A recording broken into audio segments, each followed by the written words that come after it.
할렐루야. 하나님의 사랑과 내가 이 시간에도 풍성하기를 축복합니다.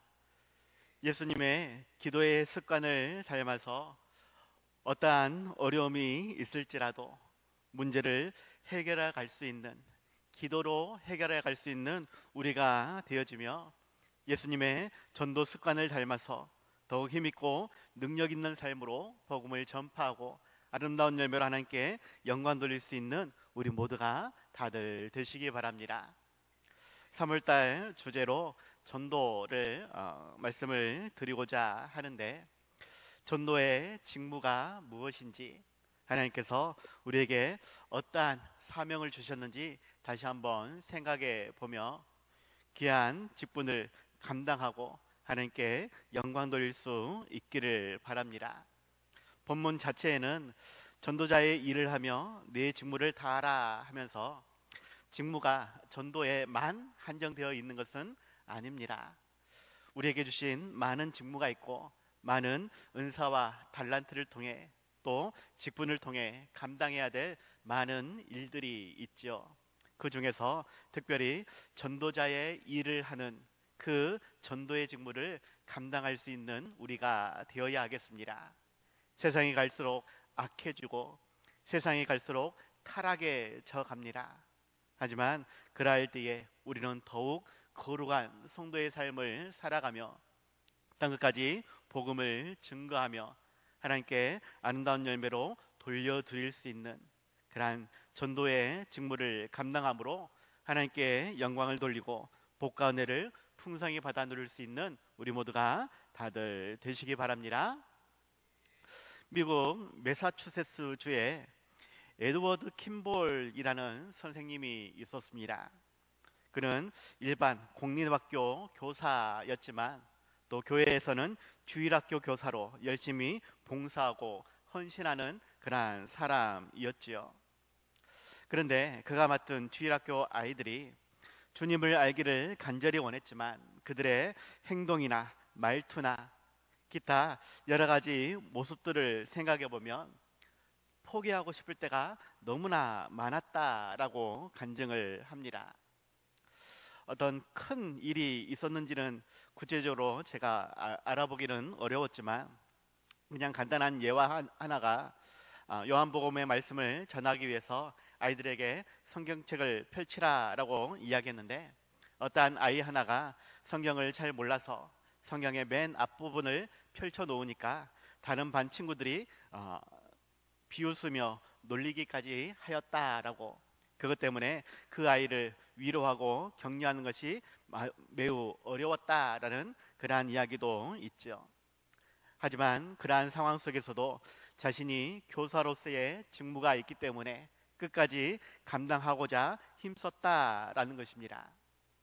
어떠한 때는 그러한 직무를 감당하기 위해서 복음을 제대로 이해하지 못하고 세상적인 성공에만 관심을 가진 한 청년이 있었기 때문에 그 청년을 직접 찾아가서, 그가 구두가게에서 일을 하는데 그 가게에 찾아가서 계속 예수님에 대한 복음을 전하고 개인적인 그러한 관계의 중요성을 가르치면서 영접하게 했던 그러한 일화도 있다라고 이야기하죠. 아무튼 에드워드 킴볼은 자신의 직무를 열심히 감당하고자 힘썼다라는 것입니다. 그럴 때에 그의 열매가 무엇이었느냐? 구두가게에 가서 그렇게 복음을 전했던 그 청년이 나중에는 100만 명을 전도한 사람이라는 칭호를 갖는 미국의 대부흥 설교자인 드와이트 무디였다라는 것입니다. 한 사람을 전도하였는데, 그를 영접시켰는데 그가 세계를 돌아다니며 100만 명 이상을 전도했던 그러한 위대한 설교자가 되었다라는 것이죠. 에드워드 그 선생님 자신의 직무를 다한 헌신, 실은 솔직히 말하면 여러 가지 형편을 들어서 포기할 수도 있고 그냥 최소한의 일로 그저 감당할 수도 있습니다. 좀 더 쉽게 이야기하면 교회에 오면 시간이 되면 복음을 전할 수 있고 가르칠 수 있습니다. 그 친구가 교회에 안 나왔다고 해서 굳이 찾아가고 굳이 그를 만나서 권면하며 돌이키도록 그렇게 힘써야 될 사명감이 있다라고 이야기해야 되나요? 없다라고 이야기해야 되나요? 어떠한 면에서는 분명히 있지만 어떠한 면에서는 그렇게 안 했다고 해서 책망받지는 않는다라는 것입니다. 하지만 하나님 앞에서 자신은 결단하였기 때문에 그 결단을 지키기 위해 직무를 다하기 위해 찾아올 때까지 기다리는 것이 아니라 더 찾아가고 그가 복음을 듣기 기다리고 있는 것이 아니라 듣기 싫어할지라도 더욱 복음을 전하고 예수님께로 인도하는 그러한 사명을 감당했다라는 것입니다. 그러한 헌신에 이 드와이트 무디가 감동을 받아 복음을 영접하고 후에는 전 세계를 돌아다니며 100만 명을 전도한 그러한 사람이 되었다라는 것이죠. 그의 사역 안에는 월버 체프먼이라는 사람이 복음을 영접한 이야기가 있고 또 이 월버 체프먼이 사역할 때에 야구 선수였던 빌리 선데이라는 사람이 회심을 하는 복음을 영접하고 후에 사도 바울 이후로 가장 위대한 복음 전도자라는 칭호를 받는 사역을 하게 되었다라고 이야기합니다. 월버 체프먼 다음에 빌리 선데이라는 사람이 그 복음의 역할을 또 충실히 감당하였다라는 것이죠. 또한 그의 설교에 감동하여 모르데카이 햄이라고 하는 사람이 사역을 하게 되어졌고 그가 자신의 고향에서 부흥회를 개최할 때에 한 청년이 목회자로 헌신하게 되어지는데 이 사람이 빌리 그레암 목사님이 되어집니다. 우리나라 4차례나 방문하면서 우리 한국교회의 부흥의 원동력이 되어진 그러한 사람이지요. 에드워드 킴벌이라는 그 한 사람의 헌신이 드와이트 무디를 거쳐서 빌리 선데이를 거쳐서 빌리 그레암 목사님까지 계속 이어졌다라는 것입니다. 물론 이 모든 것이 하나님의 주권적인 역사이겠지만 그가 자신의 직무를 소홀히 하지 않고 최선을 다해 감당함으로 인해 더 많은 부흥의 역사들이 써내려갈 수 있었고 그러한 것은 우리나라에도 실은 우리에게도 선한 영향력이 끼쳐지게 되어졌다라는 것입니다. 이 빌리 그레암 목사님 같은 경우는 52년도 우리가 전쟁이 있을 때에 우리나라로 방문을 했었고 그 후에도 4차례에 거쳐서 우리나라에 와서 복음을 전하였다라고 소개하죠. 뿐만 아니라 무디 선교사님도 직접 우리나라에 온 것은 아니지만 그가 이끌었던 1866년도 헐몬산 집회라는 집회가 있었는데 그러한 집회를 이끌 때에 참여했던 사람들이 학생 자원 운동을 시작하게 되었다라고 이야기합니다. 그리고 그러한 모임을 통해서 선교사로 헌신하게 되어지는데 그 중에 몇 사람이 우리 대한민국 조선 땅에 들어오기도 하였다라는 것이죠. 대표적인 인물이 제임스 게일이라고 하는 선교사입니다. 이 게일 선교사가 한국으로 파송되기 전날에 무디 선교사님을 만나게 되어졌고 이 무디 선교사님은 이 게일 선교사에게 어깨를 두드리면서 자네 조선으로 간다지? 내가 자네를 위해서 기도할 걸세 라고 격려를 해주었다라는 것이죠. 이 게일 선교사뿐만이 아니라 1907년 평양 대부흥운동의 주역인 마포 삼열 선교사님, 사무엘 마페 선교사님도 영향을 받았고 윌리엄 블레어, 그레엄 리, 스왈슨, 찰스 번하이전, 윌리엄 헌트 등등의 많은 선교사들이 이 드와이트 무디를 통해서 선교의 사명을 갖게 되어지고 그러한 사명감 안에서 우리나라를 찾아왔다라는 것입니다. 말씀을 드리고자 하는 것은 물론 그들이 다른 사람의 영향을 받았고 또 스스로의 회심과 열정도 있었을 것이지만 에드워드 킴볼 한 사람이 자신의 직무를 최선으로 감당할 때에 그 헌신이 사라지지 않고 전도의 씨앗으로 후에는 풍성한 열매로 맺어졌다. 그 열매가 실은 우리에게도 연결이 되어져 있다라는 것입니다. 우리에게 주신 직분과 사명, 어떻게 보면 크고 위대한 일을 하지 못할 수도 있습니다. 내가 할 수 있는 것이 매우 작고 연약할 수 있다라는 것입니다. 하지만 나에게 주신 그러한 은사와 달란트를 통해 직분과 사명을 통해서 하나님이 주신 그 사역을 온전히 감당할 때에 하나님은 나를 통해 크고 위대한 역사를 이루실 수 있다라는 것입니다. 나는 잘 모르겠지만 하나님은 나를 통해 큰 일들을 계획하고 실천하신다라는 것입니다. 이를 위해서 더욱 내 자신이 감당해야 될 직분이 무엇인지, 사명이 무엇인지, 특별히 전도의 직무가 무엇인지를 생각할 수 있는, 이를 위해서 더욱 열심히 기도하며 헌신할 수 있는 우리가 되어야 하겠습니다. 어떠한 목사님은 이야기하기를, 하나님이 내게 주신 직무가 있는데 이것은 하나님의 일꾼으로서 교회를 세워가며 하나님의 증인으로서 땅끝까지 복음을 전파해야 한다. 하나님의 군사로서 세상을 정복하고 다스리는 삶이 되어야 한다라고 이야기합니다. 더 나아가서 세상의 빛과 소금이 되고 이웃에 선한 영향력을 끼치며 천하보다 귀한 한 영혼을 구원하는 일에, 그래서 아름다운 열매로 하나님께 올려드리는 일에 우리는 최선을 다해야 한다라고 말하죠.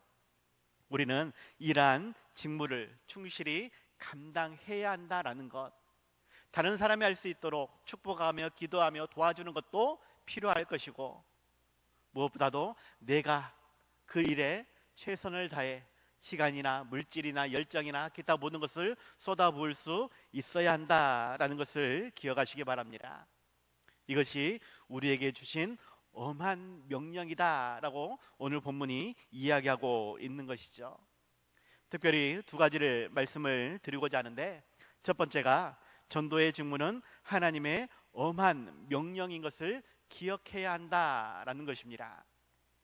오늘 본문 1절 보니까 하나님 앞과 살아있는 자와 죽은 자를 심판하실 그리스도 예수 앞에서 그가 나타나실 것과 그의 나라를 두고 엄히 명령하노니 라고 말씀을 시작하고 있습니다. 지금 사도 바울이 디모데에게 엄히 명령하고 있다. 무엇을? 전도의 직무를. 하나님 앞과 또 예수 그리스도 앞에서 그의 나타나실 것과 그의 나라를 두고 엄하게 명령하고 있다라고 말씀을 하고 있는 것이죠. 오늘 말씀은 죽음을 목전에 둔 사도 바울의 마지막 편지라고 소개되어집니다. 마지막 옥중서신이라고 이야기하죠. 사도 바울은 로마 감옥에 2번 갇혔습니다. 1차 투옥 때에는 오늘날로 말하면 가택연금 정도, 어떠한 집에 머물면서 감시를 당하는 그러한 형편이었습니다. 하지만 그 감시병의 허락을 받으면 외출도 할 수도 있었고 사람을 만날 수도 있었죠. 그런데 오늘 본문을 기록하고 있는 디모데 후서를 기록하고 있는 그 상황에서는 어둡고 습기 찬 로마의 지하 감옥에 갇혀 있었습니다. 자신의 삶이 이제 마지막을 가고 있음을 직감하고 있었지요. 그럼에도 불구하고 전도자의 직무를 성실히 수행할 수 있도록 제자이자 동역자인 디모데에게 강권하며 그렇게 명령하고 있다라는 것입니다. 그때에 하나님 앞과라고 말씀을 하고 있는 것은 천지 만물의 창조자이시며 무소부재하신 하나님, 전지전능하신 하나님을 의지하라라는 것이고, 살아있는 자와 죽은 자를 심판하실 그리스도 예수 앞에서라는 말은 우리의 죄를 대신해 죽으셨으나 다시 부활하신 그 예수님을 기억하며 온전히 복음을 증거해야 한다라고 말씀을 하는 것입니다. 그 예수님은 다시 나타나실 것이다. 그의 나라가 곧 임하게 될 것이다 라고 말씀을 하면서 그 그 나라를 우리는 소망할 수 있어야 되겠고, 그 다시 오실 예수님을 기다리며 기대하며 우리에게 주신 직분 안에서 아름다운 열매를 맺도록 힘써야 한다라고 이야기하는 것입니다. 하나님을 너가 의지할 수 있어야 되겠고, 예수님을 너가 다시 기다리며 하신 모든 사역들을 기억할 수 있어야 할 것인데, 무엇보다도 하나님의 나라를 소망하며 전도자의 직무를 끝까지 감당해야 한다라고 엄한 명령으로 디모데에게 권면하고 있다라는 것입니다. 그러면서 2절에서 말하는 것이 너는 말씀을 전파하라. 때를 어떤지 못 어떤지 항상 힘쓰라. 범사의 오래 참음과 가르침으로 경책하며 경계하며 권하라 라고 말씀하고 있지요. 여기서 경책하다라는 말은 증거를 대다, 유죄로 판결하다, 질책하다라는 의미를 가지고 있다고 합니다. 사람들이 인정할 수밖에 없는 그러한 증거를 제시하며 그가 죄인인 것과 죄의 결과가 어떻게 되는지를 뼈저리게 각성하도록 가르쳐 주어야 한다라는 뜻을 가지고 있다라고 말하죠. 경계하다라는 말도 경책하다라는 말과 비슷한 의미로 엄하게 따지며 훈계하라라고 이야기를 합니다. 그렇게 죄인이 어떻게 되어질지를 강하게 말을 해 주어서 그로 하여금 그 죄를 생각하고 지옥을 생각하고 심판을 생각하며 온전히 하나님께로 돌아올 수 있도록 권면해야 한다라는 것입니다. 솔직히 지금 시대에 이러한 말로 전도하려고 하면 어쩌면 우리가 더 비난받을지도 모르겠습니다. 하지만 성경은 분명하게 강력하게 하나님의 심판과 지옥의 형벌이 있음을 전하라라고 강권하여 그들을 주님께로 인도하라라고 말씀을 하고 있다라는 것이죠. 우리는 지금 어떻게 전도하려고 합니까? 아니, 전도를 해야 된다라는 그러한 사명감을 갖고는 있습니까? 하나님이 지금 명령하고 있는데 그것을 들어야 한다, 순종해야 된다라는 부담감을 가지고 있습니까? 한 귀로 듣고 한 귀로 흘려버리고 있지는 않습니까? 물론 그렇다고 해서 내가 전도하지 않는다고 해서 사람들이 옆에 있는 성도들이 뭐라고 하지는 않을 것입니다. 하지만 하나님은 아무것도 하지 않는 나를 바라보면서 마음 아파하실 것이다 라는 것을 기억하고 어찌하든지 순종하기 위해 더욱 힘써 수고하는 우리가 되어야 하겠습니다. 지금 시대에는 오히려 마지막 부분 권하라 라는 말이 더 어울릴지도 모르겠습니다. 이 권하라 라는 말은 용기를 북돋워 주다, 위로하다 라는 뜻을 가지고 있다라고 하죠. 그릇된 길로 가는 자를 때로는 책망하며 강권할 것도 필요하지만 때로는 사랑으로 온유함으로 부드러움으로 그들을 권하며 그렇게 전도해야 한다라는 것입니다. 다음에도 말씀을 드리겠지만 가끔씩 전도할 때에 갑을의 관계가 생성되어지는 것을 보게 되어집니다. 무슨 말이냐면 전도자가 을의 입장에서 제발 한번 좀 교회에 나와줘 라고 사정할 때가 있더라 하는 것입니다. 때로는 선물도 주고 밥도 사주고 사정을 들어준다 라고 하면서 그렇게 한 번만 교회 좀 나와봐 라고 이야기할 때가 있더라 하는 것이죠. 그런데 실상 전도는 을이 아니라 갑입니다. 그들이 내 말을 듣지 않고 믿지 않고 교회로 나오지 않으면 그들이 손해보는 것이지 내가 손해보는 것이 아닙니다. 그들이 지옥 가는 것이지 내가 지옥 가는 것은 아닙니다. 그저 우리는 하나님의 말씀을 담대히 선포하고 그 결과를 하나님께 맡기면 되어지는 것이죠. 다만 그럴지라도 내 사랑하는 사람이 지옥에 가는 것 두고 볼 수는 없는 일입니다. 그렇기 때문에 더욱 권하며 부드럽게 온유함으로 때로는 사정하면서 그들을 전도하고 주님께로 인도해야 하는 것이죠. 그것이 전도자의 직무인 것을, 이것을 우리에게 명령하고 있는 그 하나님의 마음을 헤아릴 수 있는, 그래서 어찌하든지 죽어가는 그 영혼, 열심히 지옥으로 달려가고 있는 그 영혼을 구원하는 일에 더욱 힘쓸 수 있는 우리 모두가 다들 되시기 바랍니다. 두 번째로는 우리는 전도의 어려움을 극복할 수 있어야 할 것입니다. 전도에 많은 어려움이 찾아올 것이다. 하지만 그러한 어려움을 극복할 수 있어야 한다라는 것입니다. 오늘 보면 3절, 4절 보니까 때가 이르리니 사람이 바른 교훈을 받지 아니하며 귀가 가려워서 자기의 사욕을 따를 스승을 많이 두고 또 그 귀를 진리에서 돌이켜 허탄한 이야기를 따르리라 라고 말씀하고 있죠. 여기서 말하는 때가 이르리니, 이 때는 어떠한 특정한 시기를 말하기보다 우리가 전도를 하려고 할 때에, 복음을 전하고자 할 때에 여러 가지 우리를 방해하는 전도의 어려움을 우리가 경험하게 되어진다라는 것입니다. 어떠한 주석가는 말하기를 역사의 모든 시대에서 이러한 때가, 전도의 어려움의 때가 있다라고 이야기하죠. 그리고 말세가 가까울수록 이러한 어려움은 더 크게 나타날 것이다 라고 말씀을 합니다. 전도할 때에 사람들은 귀를 닫아버린다라고, 바른 교훈을 받지 않는다라고 이야기를 하는 것이죠. 그것을 들었을 때에 자기에게 손해가 되는지 이득이 되는지 그들은 더욱 따져본다라고 이야기를 하는 것입니다. 그래서 자기가 듣고 싶어하는 말, 자기 귀에 좋은 말만 취사 선택한다라는 것이죠. 자기의 간지러운 것을 긁어주는 그러한 사람을 많이 두고 본성을 충족시켜주는 그러한 솔깃한 이야기, 색다르며 감각적인 그러한 것에만 관심을 갖는다라는 것입니다.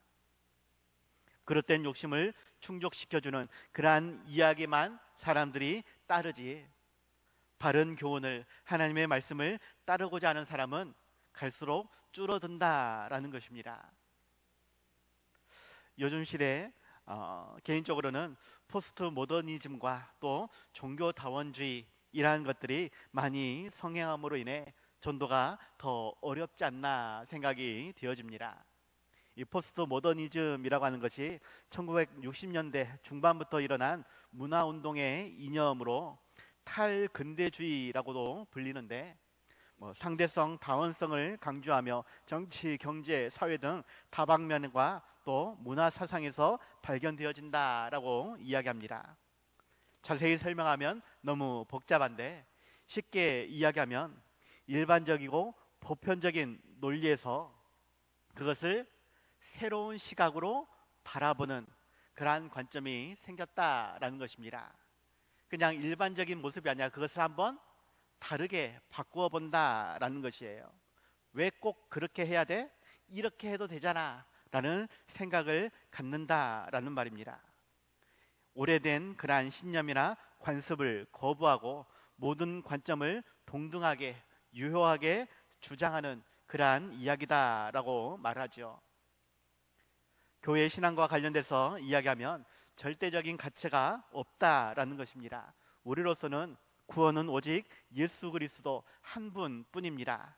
그런데 이것이 절대적인 가치인데 그들은 한 번 더 바꾸어 본다라는 것이에요. 왜 꼭 예수님이어야 하느냐? 왜 부처님은, 왜 다른 종교는 구원이 없다라고 이야기하느냐? 그들도 나름대로 극락이라든지 그러한 환생이라든지 여러 가지 그들이 말하는 천국과 같은 그러한 것이 있지 않느냐라고 우리에게 따져온다라는 것이죠. 그리고 그러한 것을 교회에서도 긍정적으로 바라보는 그러한 시각들이 많이 늘어났다라는 것입니다. 대표적인 단체가 세계교회협의회라고 하는 WCC라는 협의체가 있죠. 이들이 예배를 드린다라고 하면서 소위 말하는 굿판을 벌리는 그러한 일도 있고, 또 죽은 자의 영혼을 불러내오는 그러한 신대림과 같은 행위가 성령의 임재와 같다라고 이야기를 한다라는 것입니다. 같지만 다르게 표현할 뿐 해석을 해보면 똑같은 것이다 라는 이야기를 하는 것이죠. 하지만 그것을 성경적인 표현으로 이야기하면 마치 이스라엘 백성들이 시내 산에서 모세가 산을 내려오지 않자 이스라엘 백성들이 아론을 통해 황금 송아지를 만들고 이것이 너희를 애굽 땅에서 인도해낸 신이다 라고 외치는 것과 같은 모습입니다. 그들도 나름대로 하나님을 생각하고 자신들을 애굽에서 인도해 주신 그러한 신을 생각한다라는 것이에요. 그런데 실상은 황금 송아지를 만들어 놓고 하나님이 가장 싫어하는 우상 숭배를 하면서 그것이 마치 하나님인 양 여긴다라는 것입니다. 이러한 포스트 모더니즘 혹은 종교다원주의 이러한 것들이 갈수록 늘어나기 때문에 전도는 더 어려워질 수밖에 없다라는 것이죠.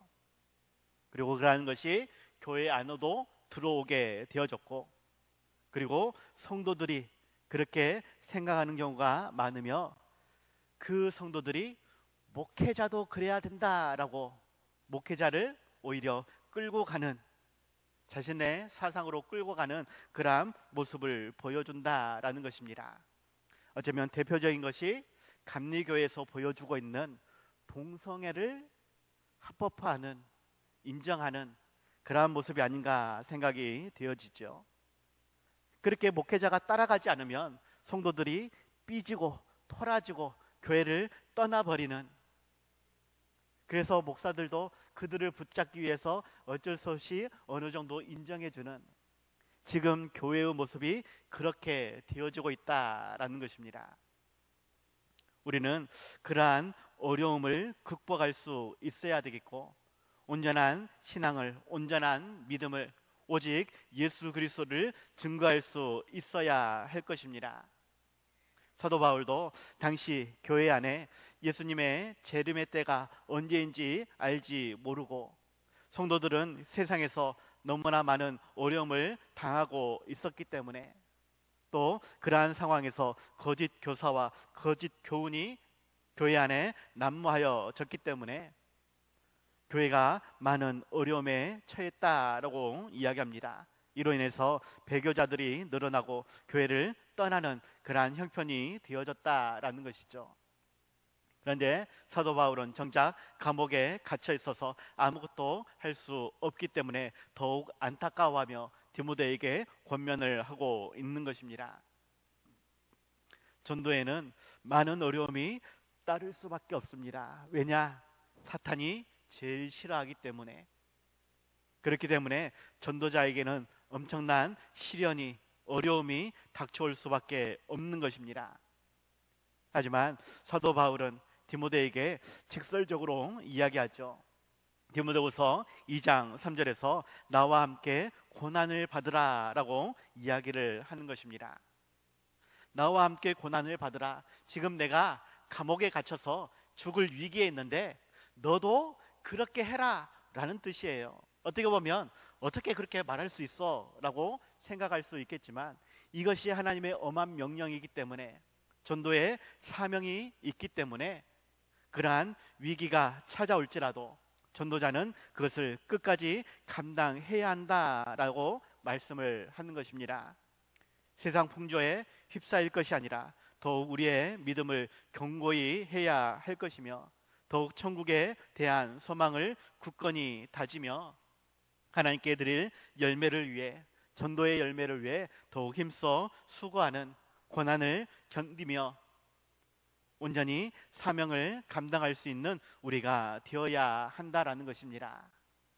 전도의 직무에는 고난이 분명히 있습니다. 그 고난을 참아낼 수 있는 우리의 믿음과 열심이, 헌신이 필요합니다. 이것을 두려워서 포기하고 외면하는 것이 아니라 끝까지 감당하기로 결단하고 기도할 수 있는, 헌신할 수 있는 우리 모두가 다들 되시기 바랍니다. 그래서 결론입니다. 고난 중에라도 전도의 직무를 온전히 감당할 수 있는 우리가 되시기 바랍니다.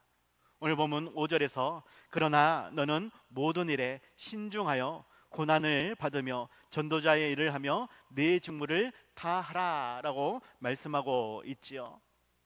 모든 일에 라고 이야기할 때에 나의 개인적인 상황과 형편 안에서 해야 될 많은 일들이 있습니다. 교회 일도, 직분자로서의 일도 있지만 내 개인적인 상황과 형편의 삶도 있다라는 것이에요. 외부적으로도 사회적인, 시대적인 환경과 영향 안에서 감당할 수밖에 없는 많은 일들이 있습니다.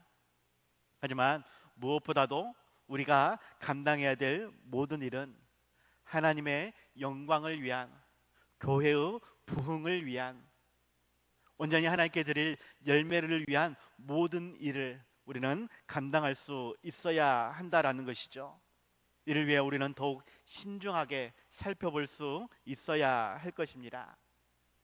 그저 때가 되면, 상황이 되면, 형편이 되면, 기회가 주어지면 그렇게 하는 것이 아니라 때를 얻든지 못 얻든지 우리는 더욱 신중히 상황과 형편을 살필 수 있어야 할 것이고, 내 가까이 있는 사람이 정말로 예수님을 믿고 있는지 아니면 그가 지옥을 향해 달려가고 있는지 우리는 더욱 깊이 살펴볼 수 있어야 하는 것입니다. 교회를 나왔다 할지라도, 다니고 있다 할지라도 예수님을 믿지 않는 자가 많다라는 것이에요. 내 자녀 중에 그러한 아이들이 많다라는 것입니다. 전에도 한번 말씀을 드렸는데 주일학교 때는 교회를 잘 다녀요. 그런데 대학교 가고 사회인이 되고 결혼을 하게 되어지면 교회를 안 다니는, 빠지는 그러한 자녀들이 늘어난다라는 것입니다. 옛날에는 잘했는데 왜 얘가 이렇게 변했어? 변한 것이 아니에요. 어려서부터 올바른 신앙을 갖지 못하고 부모님이 시키니까 어쩔 수 없이 저는 연극을 한다라고 표현합니다. 그때는 어쩔 수 없이 연극하면서 교회를 나왔다가 이제는 장성했기 때문에 더 이상 부모 말을 듣지 않고 자기 마음대로, 자기 원하는 대로 행한다라는 것입니다. 우리는 더욱 신중할 필요가 있습니다. 내 자신에게도 신중해야 할 것이고 전도의 대상자에게도 신중해야 할 것입니다.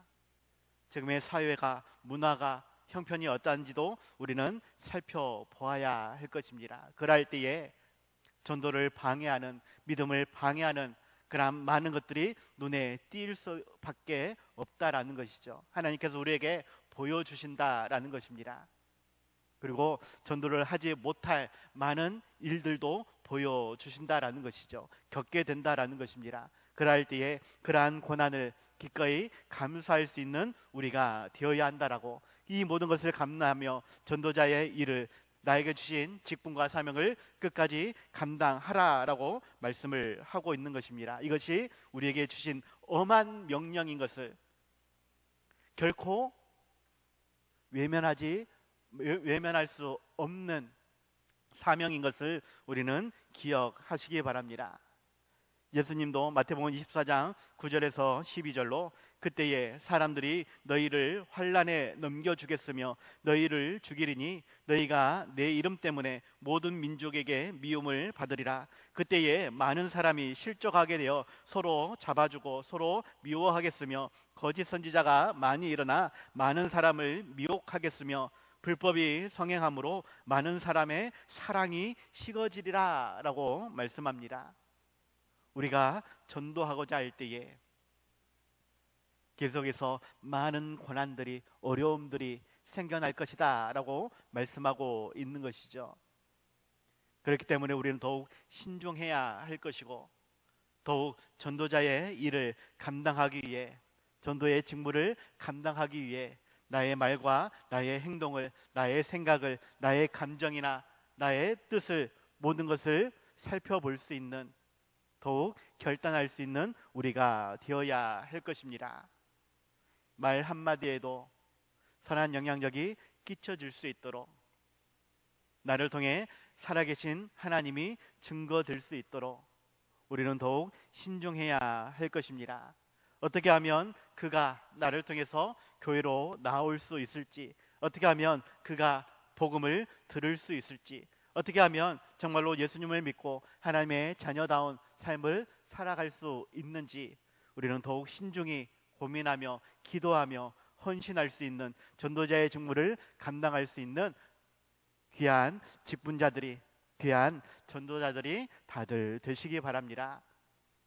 마지막으로 오늘 본문 넘어 8절에서 이제후로는 나를 위하여 의의 면류관이 예비되었으므로 주 곧 의로우신 재판장이 그날에 내게 주실 것이며 내게만 아니라 주의 나타나심을 사모하는 모든 자에게도니라 라고 말씀하고 있는데, 우리에게 상급이 준비되어 있다라는 것입니다.